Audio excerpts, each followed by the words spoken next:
This show 100% understands what it's supposed to be. It clearly, from the word go, because it's interesting. Usually directors use this to hook people in. They use that first 5 minutes to hook people in, so they'll have something dramatic happen, so that they ensure that you are invested. They ensure that they get you, and they get you to sit down and actually watch. But in this particular case, what they introduce, that punchy opening, is actually the primary conflict of the episode, or possibly the whole show, because it feels like it's the thing that started everything. And it's fast, it's very well edited, it's punchy, and it's very, very well shot. Especially there's a camera trick that they did with the door that I was like, wow, that's kind of cool. But then it's A24, so some of those things didn't come as a surprise. So you get the title cards, very creative. Again, A24, very creative, very good use of fonts. And then the background image, it has its own message within it. If you pause and look at it, there's something that they're trying to say. Now, this particular episode tackles issues that you and I face. That's why I love the fact that the producers of this particular show, the editors and the actors, knew exactly what they were doing. This feels like a slice of life. This feels like it's mirroring reality. In that, yeah, it's drama comedy, but in that, it tackles issues that... Let me give you an example. If you've been on a car parking lot, you've seen some things that you've seen in this particular episode. If you've had a spouse who hides something from you for your own good, you'll see something that you've seen. If you have a small brother, teenager, you'll see something that you've seen in real life in this particular episode. Now, the characters are pretty much a contrast between two individuals who have the same problem, which at the end of the day, you and I have money. You have a money problem. I don't know, maybe you are rich and comfortable, but me, I have money problems. I have a money problem. I want to make more money than I'm making currently. But they actually tackle that in this particular episode, whereby you have this high-end individual, which is Amy. Amy is a female character. She has a gallery. She works in a gallery, and she has this spiritual husband, this old guru wellness kind of husband who's a stay-at-home husband who every now and then makes artworks. And she has a daughter, beautiful little girl, and so they have problems. They have money problems, but their money problems is on a totally different level. They have a fantastic house, they have a fantastic gallery, so they're wealthy, they're kind of comfortable, but they have money problems. And then now you have Danny. Danny is the male character. He has money problems, but money problems on a much lower level, because he's a contractor, he's a hustler, he's just pushing to live, but he's struggling. He's struggling because their motel was sold, and now he has a small brother, he's living in a motel, and they're just struggling to stay alive. He's a contractor, so he has to do a lot of manual work for everyone. So he's going everywhere looking for opportunities, he's making calls, he's basically struggling. And those are problems, again, that we all face. Now, what the directors did very, very well, is make us understand this character. Make us see where they're coming from, make us see the struggles, and make us see why they were doing whatever they were doing. What triggered their reactions to certain things that are established in the first scene? What made them react what makes them behave in a certain way? The pressure, where it's coming from, the source of the pressure, and what it leads to. So yeah, you see I wouldn't call it evolution, but just how much Amy is psychologically under pressure to be something, to have that control of her life that she's trying to get, that peace of mind that there's something that is bothering her. One of it is peace of mind, and there's just something else that she wants in her life to change or to improve. For Danny, it's obviously money. He just needs to improve his life. Yeah, he's very annoyed with the smaller brother who has like a super low voice. He was like the coolest character in the movie. Every time he spoke, I was like, wow, that guy has a really good voice. He has that radio kind of voice. Anyway, he's annoyed with that small brother because the brother is all about video games, bitcoins and stuff.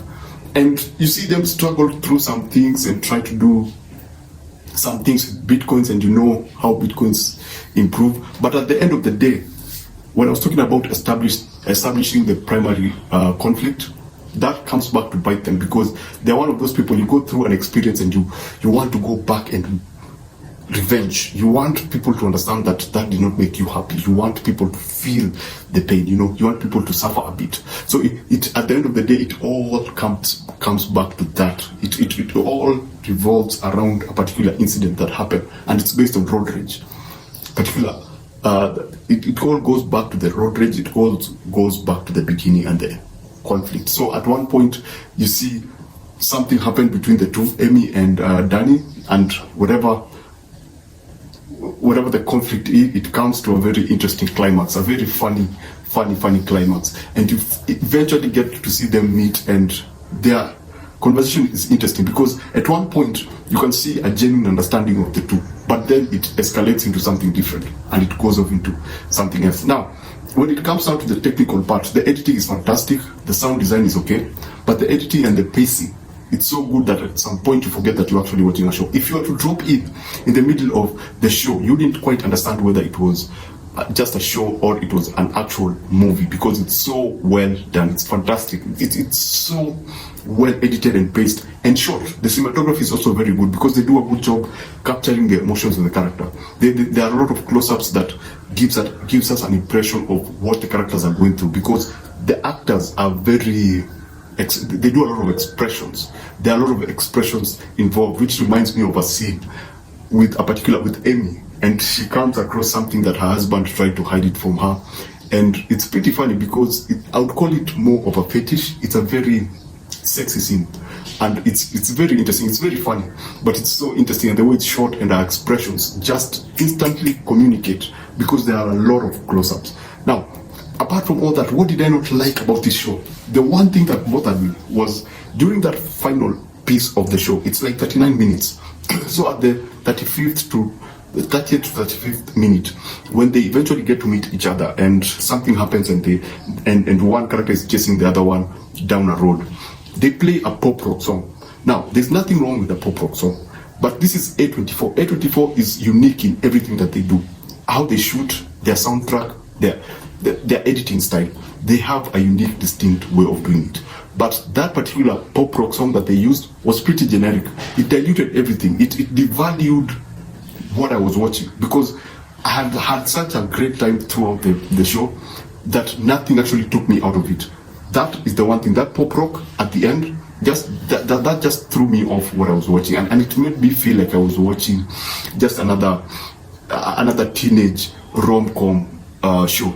And I don't know, I expected something like Hans Zimmer. I think it would have been funnier if you used something done by Hans Zimmer or Brian Taylor. Then you have that situation playing out the way it's playing, and you have that epic, grand soundtrack playing in the background as that happens. That would have been much funnier. But that song is the only thing that took me off. Oh, there's one more thing. As I said, everything is grounded in this show. You feel that the people who are writing this, the people who are executing this, actually knew that they wanted to do a very grounded story. They wanted to give it a very realistic feel. But there's one particular scene where the daughter has a nightmare, and so Amy has to go and talk to her to try to calm her down. And then she goes on this short monologue of what happened during her birth, how she was born, how she made her feel, how the hospital, how the town was, and how quiet it was. And that kind of took me off, because you're moving away from this realistic, grounded feel, whereby that's not how you talk to your kids. When they cannot sleep, that's not how parents talk to their kids. They're more playful, they try to ease them. They don't try to tell them what happened in the hospital when they gave birth to the kid. I don't think that felt written. Let me back it. That felt like it was written. So basically, that's it. Beef season 1, episode 1. It's pretty good. It's pretty good. I can't wait to see what happens. And I just love the easiness and the realistic take on the whole show. Yes, it's comedy and drama, but it's also very, very interesting in terms of they are tackling issues that normal people actually engage with. Now, I'm not being racist. I'm just putting it out there.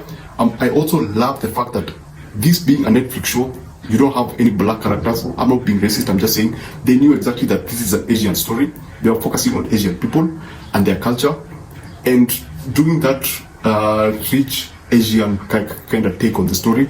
So we didn't get to see the gay black friend. We didn't get to see a black character somewhere in the background because they are looking for diversity or anything. I am just glad that they were clear on the goal of the particular show. I'm glad that they had a clear understanding of what they were trying to do, and they were not trying to just please everyone. There's a story, there's a focus, and there's a direction that doesn't necessarily involve trying to please everyone. So yeah, I'm glad that that happened. It's a pretty cool show. It's fast paced. It's beautiful. So keep it locked. I will be doing episode 2 coming out maybe in the next 24 hours. So thanks for watching, and I'll see you on episode 2.